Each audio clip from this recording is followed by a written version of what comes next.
Friends, study to win में आपका स्वागत है। फ्रेंड्स, अगर आप यूपीएससी या किसी भी दूसरे पीसीएस की एग्ज़ाम की तैयारी कर रहे हैं तो मैं आप लोगों के लिए लेकर आया हूँ करंट अफेयर्स के कुछ वीडियोस। आपको मालूम है कि करंट अफेयर्स जो है आजकल किसी भी एग्जामिनेशन के लिए सबसे ज़्यादा इम्पॉर्टेंट रोल प्ले करता है। चाहे वो आप प्रीलिम्स की बातें कर लें या मेंस की बातें कर लें, इंटरव्यू की बातें कर लें, तो जो करंट अफेयर्स का रोल है ये काफ़ी ज़्यादा बड़ा है। तो आइए आज अभी जो सबसे इम्पोर्टेंट टॉपिक जो चल रहा है उसके बारे में कुछ बातें करते हैं। अभी जो है जो सबसे हॉट न्यूज़ बना हुआ है वो है महाराष्ट्र पॉलिटिकल क्राइसिस। अब महाराष्ट्र पॉलिटिकल क्राइसिस यहाँ क्या हुआ है कि जो शिवसेना थी उसमें कुछ एमएलए जो हैं, जो उनके करीब 30-40 एमएलए हैं, ये लोग बैठ गए हैं गुवाहाटी में। और इनका कहना है कि ये अब शिवसेना के साथ, ये उद्धव ठाकरे जी के साथ नहीं रहना चाहते हैं, ये उनसे स्प्लिट होना चाहते हैं और ये किसी दूसरी पार्टी को ज्वाइन करेंगे। इनका कहना है कि जिस एजेंडा के साथ माफ़ कीजिएगा, जिस मोटिव के साथ शिवसेना के साथ इन्होंने सरकार बनाया था, जो सीएम साहब हैं अब उस मोटिव्स के अगेंस्ट चले गए। तो इसलिए इन लोगों ने फैसला ये लिया है कि ये अब अपनी पार्टी के साथ नहीं रहेंगे बल्कि दूसरी पार्टी को सपोर्ट करेंगे। और दूसरी पार्टी को सपोर्ट करने का मतलब क्या है कि बीजेपी को सपोर्ट करना, क्योंकि सबसे बड़ी पार्टी तो वही है। तो अभी क्या है, ये जो एक्शन है, ये जो एकनाथ शिंदे जी का जो एक्शन है माफ़ कीजिएगा एक बार फिर से, ये जो एकनाथ शिंदे जी जो कर रहे हैं उसे क्या कहा जाएगा, ये है एंटी डिफेक्शन। माफ़ कीजिएगा, इसे डिफेक्शन कहा जाएगा।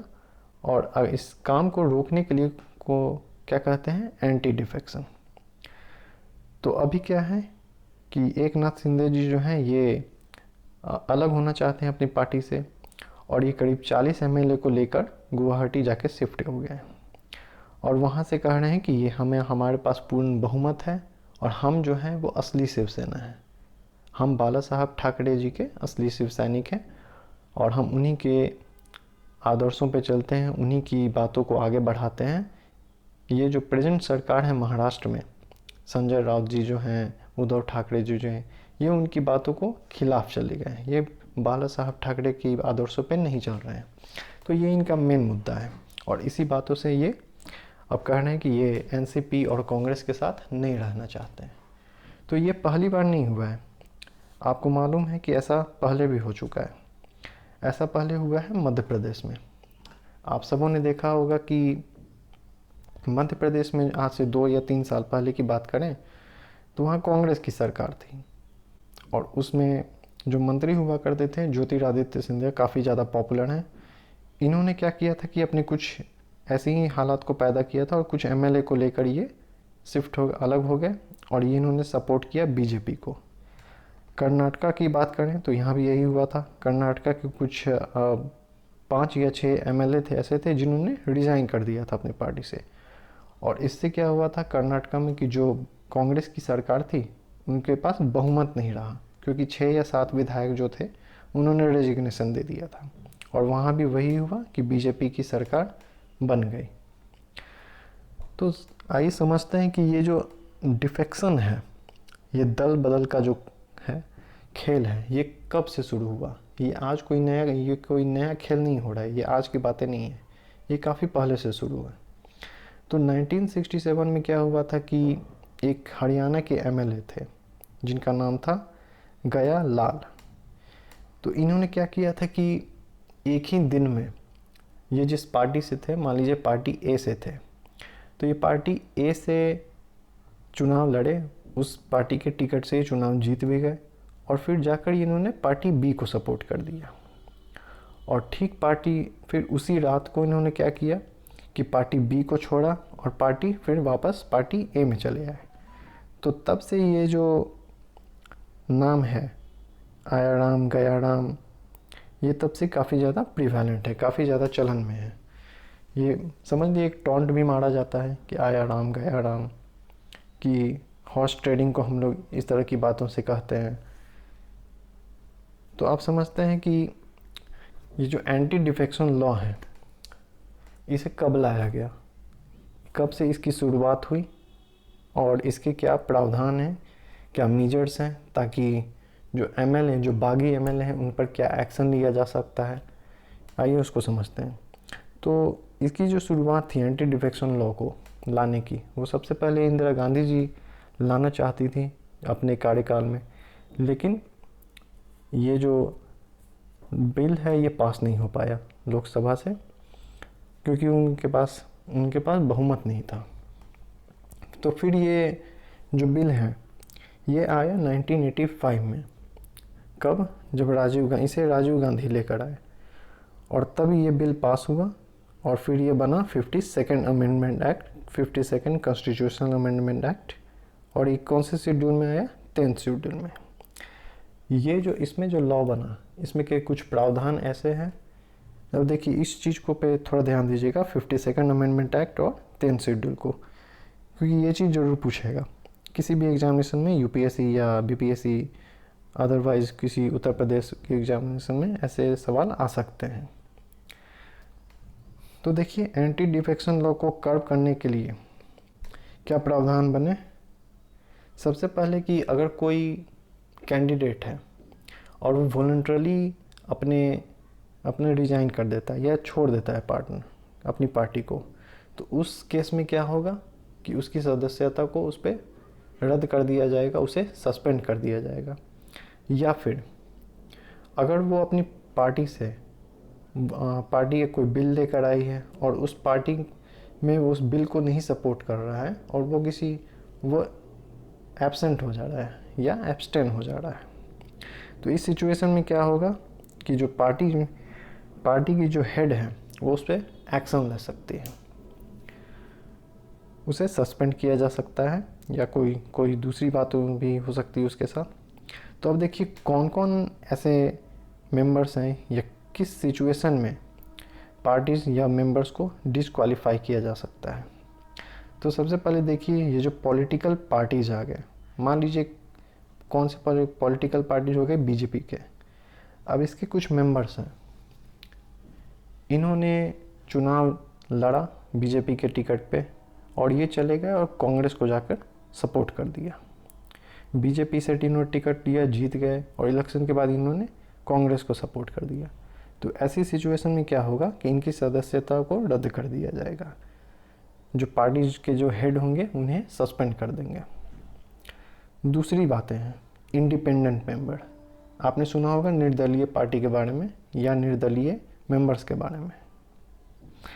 अगर उन्होंने इलेक्शन के बाद किसी दूसरी पार्टी को ज्वाइन कर लिया, मान लीजिए वो पार्टी ए से हैं और उनकी अपनी पार्टी है पार्टी ए, और वो दूसरी पार्टी बी को जाके ज्वाइन कर लेते हैं अपनी इलेक्शन के बाद, तो उनकी सदस्यता ख़त्म कर दी जाएगी। तीसरे जो हैं नॉमिनेटेड मेंबर्स। नॉमिनेटेड मेंबर्स जो होते हैं वो मान लीजिए उनके पास कोई अच्छी डिग्री है, किसी दूसरे फील्ड से आ रहे हैं, स्पोर्ट्स से आ गए या किसी मीडिया से आ गए, तो ऐसे सिचुएशन में और वो उन्होंने जिस पार्टी से चुनाव लड़ा है, मान लीजिए पार्टी वो कांग्रेस से है और उन्होंने 6 महीने के मतलब कि 6 महीने जीतने के बाद अगर वो किसी दूसरी पार्टी को ज्वाइन करते हैं तो उनकी सदस्यता ख़त्म कर दी जाएगी। अब देखते हैं कि इसमें किन लोगों को छूट है, मतलब ऐसे कौन सी बातें हैं जिन पर एक्शन नहीं लिया जा सकता है। तो वो है 2/3 मेंबर्स। मान लीजिए 20 मेंबर्स हैं, पार्टी ए के पास 20 मेंबर्स हैं और उसके 15 मेंबर्स जो हैं वो पार्टी बी में जाना चाहते हैं। तो इस सिचुएशन में क्या है कि काफ़ी सारे ये मास माइग्रेशन हो रहा है, काफ़ी सारे लोग एक पार्टी से दूसरे पार्टी में जा रहे हैं, तो इस सिचुएशन में उनकी सदस्यता को नहीं ख़त्म किया जा सकता है, वो अलाउड है। किसी एक पे एक्शन लिया जा सकता है, 2 पे लिया जा सकता है, लेकिन बहुत सारे लोग जब चले जा रहे हैं तब उस सिचुएशन में कोई किसी भी तरह का एक्शन नहीं लिया जा सकता है, उन्हें सस्पेंड नहीं किया जा सकता है। तो अब बातें करते हैं कि डिसाइडिंग अथॉरिटी कौन होता है। सबसे पहले समझिए कि डिसाइडिंग अथॉरिटी का मतलब क्या है। देखिए जैसे हमारे स्कूल में हमारे प्रिंसिपल हो गए, ठीक है ना, वाइस प्रिंसिपल हो गए, उसी तरह से विधानसभा विधान परिषद में जो हेड होते हैं, स्पीकर हो गए, चेयरमैन हो गए, ये होते हैं डिसाइडिंग अथॉरिटी। ये अगर किसी भी तरह का उनके पार्टी मेंबर्स कुछ गड़बड़ी कर रहे हैं तो ये उन पे एक्शन ले सकते हैं। तो इस सिचुएशन में कौन होता है deciding authority? Most of the time हम देखते हैं कि स्पीकर ही होता है। कर्नाटका में हमने देखा है, मध्य प्रदेश में हमने देखा है। कर्नाटका में क्या हुआ था कि जो स्पीकर हैं, इन्होंने 6 एमएलए जो कर्नाटका के थे कांग्रेस पार्टी से, उन्होंने रिज़ाइन किया था, लेकिन उनका रेजिग्नेशन जो है स्पीकर ने वो एक्सेप्ट नहीं किया और उनका उल्टा उन्हें सस्पेंड भी कर दिया। तो इसलिए वो फिर हाई कोर्ट में गए और हाई कोर्ट ने कहा कि भाई आप ऐसा कैसे कर सकते हैं। तो फिर बाद में स्पीकर के जो फैसले को था उसे रद्द कर दिया गया। स्पीकर इस मामले में हस्तक्षेप नहीं कर पाए। तो ऐसा देखिए कि बहुत सारे बार ऐसा हो रहा है कि जो स्पीकर होते हैं वो most of the time ruling party से ही होते हैं और अपने पोस्ट का वो कहीं ना कहीं गलत इस्तेमाल कर लेते हैं। कहीं ना कहीं वो उनका जो रोल है वो पार्शियल हो जाता है। वैसे स्पीकर बनाए किस लिए जाते हैं? ताकि स्पीकर का काम यह है कि वो बिना किसी भेदभाव के वो कोई भी डिसीजन ले, लेकिन ऐसा होता नहीं है। कर्नाटका के कुछ एमएलए थे जिन्हें सस्पेंड कर दिया गया था। अब देखिए कि क्या है इश्यूज, क्या है प्रिसाइडिंग ऑफिसर्स के साथ। स्पीकर्स जो हैं वो works on his party instructions. Most of the time हम ये देख रहे हैं कि स्पीकर जो है वो अपने पार्टी के इंस्ट्रक्शन पे ही काम करते हैं, चाहे वो कर्नाटका में हो गए, महाराष्ट्र में हो गए। तो उनका जो रोल है वो अभी डाउट में है। उनके रोल को क्वेश्चन किया जा रहा है कि भाई आपने जिस शपथ को पे लेके आते हैं, जिस कुर्सी पे आप बैठे हुए हैं, उसका आप गलत फ़ायदा उठा रहे हैं। तो आपका जो रोल है वो इम्पार्शियल होना चाहिए, उसमें किसी भी तरह की पार्शियलिटी नहीं होनी चाहिए। लेकिन हम ऐसा देख रहे हैं कि ऐसा नहीं हो रहा है। तो इसके लिए क्या है? इसके लिए है जुडिशियल रिव्यू, जो कि कब आया था? किल्होटो होलोहन केस 1993 में। ये जो केस था इसमें क्या हुआ था कि जो स्पीकर का रोल है वो उस पर लगाम लगाया गया कि हाँ भाई आप अपनी मनमानी नहीं कर सकते हैं, आपको हमेशा कि आपको जो काम है वो अपना बिना किसी पार्शियलिटी के करना है। अगर आपने किसी भी तरह का इम्पार्शियल रोल किया या कुछ ऐसे गलत काम किए तो आपके काम को अंडर आपका जो डिसीजन होगा वो जुडिशियल रिव्यू के अंदर आएगा, ठीक है। और किल्होटो होलोहन केस में क्या हुआ कि इन्होंने कहा कि और भी ज़्यादा रिफॉर्म्स की ज़रूरत है। तो थैंक यू। मुझे लगता है कि अगर आपको समझ में आया होगा तो उसके तमाम थैंक यू।